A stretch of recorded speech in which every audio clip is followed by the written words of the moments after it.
Hey guys, Joshua Peterson here with Peterson Electric. This is our second video to how to do a wood shop. You'll have to look at it as my SEO guy downloads it. So I don't know if my SEO guy could link this for you. A lot of you guys ask us to do that for you. I don't do that. I make a car payment a month to make sure they take care of stuff for me. So what's free to you costs me money. So enjoy the video the best you can. But this is a wood shop going on here. I already showed you the rough end. Just to remind you what it looks like on the inside, I'll show you that.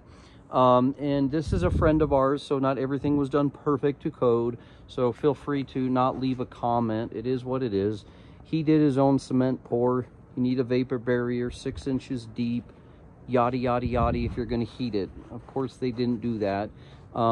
He did his own type of UFR, I guess threw in a piece of rebar. I don't know, I wasn't here, but he did leave me a bare number 8 solid copper, which code would probably be better off honestly to do a number 4. You could do a number 6 on that. It's not technically a UFR, it's not technically a grounding electrode for equal potential difference, but that's how he treated it, kind of like a hot tub. It doesn't hurt for what he did, but it's better than nothing. I just stapled it on the outside down low, and then I did make up a ground rod. I did pull 4 wires to the shed because that's code. There's no way we could have got 100 amp in, I'll show you that. But we did 60 amps, so it worked out just fine. And yes, you can bury some car flex. Yes, he had to go 19 inches deep. It was technically in a conduit. We didn't do PVC because of all the bends and the tightness around. So anyways, I'll show you real quick. We had to get through underneath this I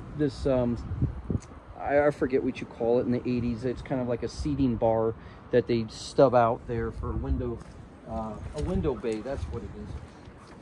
Anyways, we came in here with some number 6, dropped down with a 3/4 PVC, and dropped into the trench. And I did measure. He did very well. I preferably with my Kubota like to go 2 foot. There's a sprinkler pipe he didn't want hit. I told him if I take my Kubota, I'm not looking for that. And look at how shallow that was. He'll bury this, and I want that burial tape to stay that high.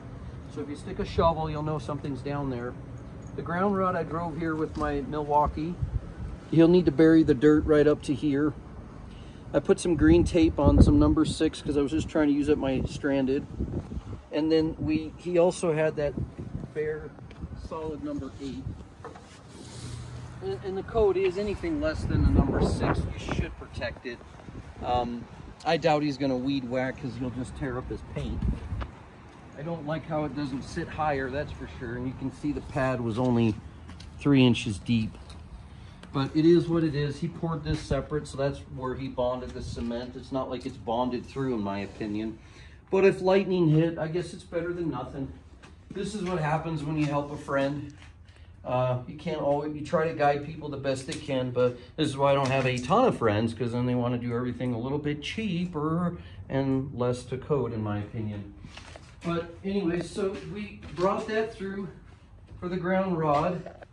Some inspectors might want you to have 2 ground rods. Well, he has one at the house, so I feel like it's redundant when it's only 15 foot apart. I'm not going to have 4 ground rods. That's just retarded.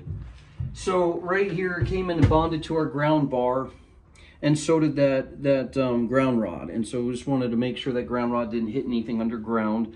You have to kind of know where your utilities are, because it's not that big of a 1/2 inch, diameter 5/8 that you're driving, but you're still driving it.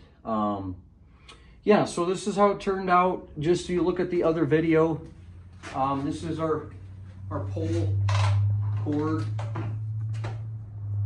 So yeah, labeled our circuits. I know one guy that watches me in town doesn't like me with a Sharpie. I get that, but I'm not gonna waste sticker for residential. I'm just not gonna do that. Sharpies are good, but at least my stuff's labeled in the box and outside of the box and at the panel. So for you guys who do not have a Sharpie, that's our number 1 right pocket deal. Always keep that listed. Just to give the customer an idea that that's circuit 1A, that was circuit 4A, put our GFI protection. We did our lights separate like I told you. Those 8-foots are wicked bright. Love those Lithonias. Okay. Here's his 4-footers together right here, Caleb. That's what he bought at the box store.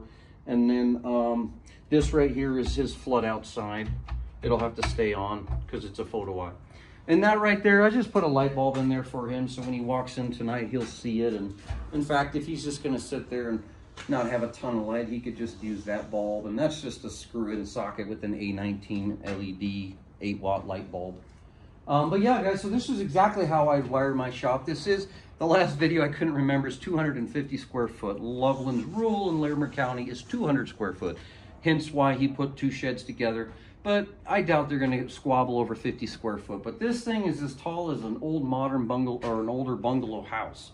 But they don't have a restriction on height. That's only in an HOA. Anyways, guys, so when you're planning these jobs out, make sure you know if it's an HOA or non-HOA. Make sure you figure out your height, your width, and your length. And as far as a load calc, there's no square footage calc on a shed. There's not. It's just common sense of what are you putting in and how much load are you going to continuously use, what's on at the same time. Of course, a heater and a dust collector on all the time, but you're jumping from lathe to drill press to chop saw to, you know, whatever other machines you guys are using. That's what you're jumping around to. So really, those 2 are the most important things that you're having on. And he did get a bipolar air conditioning unit that is heat and cold for summer versus winter. But yeah, so we are at March 22nd, 2022. So it's 3/22/22. Interesting date. But that is the time of this video, and the NEC code is going to change next year in 2023, and we're finishing up next week getting the rest of our credits in before our code changes again. And hopefully COVID doesn't mess that up for another 3 years for us too. Thanks for joining us, guys. Hopefully they helped you out. I looked at my videos, and I think some of our #1 hits were hot tubs, wood shops, detached sheds, how to move a shed, and definitely lights flickering. So guys, hit that subscribe button and tell your friends about us. Thanks again, guys. Have a good day.